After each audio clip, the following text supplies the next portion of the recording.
Hai, saya Nadrah, Dealer Aktif Public Gold dan sebelum ni saya adalah penyimpan emas di Public Gold. Saya mula simpan emas bukan sebab mahir tentang keuangan.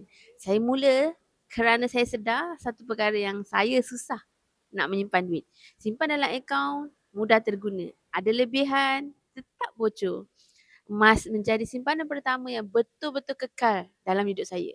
Bila duit bertukar jadi gram emas, cara saya melihat simpanan sudah berubah. Saya lebih sabar, lebih konsisten dan lebih jelas dengan matlamat. Hari ini, saya sebagai dealer, saya melihat perkara yang sama berlaku kepada ramai orang. Bukan kerana emas tu ada magic, tapi kerana tabiat menyimpan sudah berubah. Saya berguru dengan Tuan Muhammad Zulkifli Syafiee yang memperkenalkan pendekatan emas sebagai simpanan, bukan pelaburan.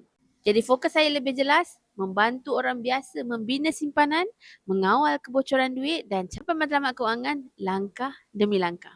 Jika anda rasa duit selalu habis walaupun gaji meningkat, sukar konsisten untuk menyimpan dan mahu berubah tapi tak pasti caranya, anda berada di tempat yang betul. Di sini saya berkongsi cara menyimpan emas dengan betul, memahami sistem public gold dan membina simpanan yang boleh digunakan untuk selesaikan matlamat hidup. Jika anda mahu mula simpan emas dengan betul dan selamat, follow saya untuk tips keuangan dan public gold.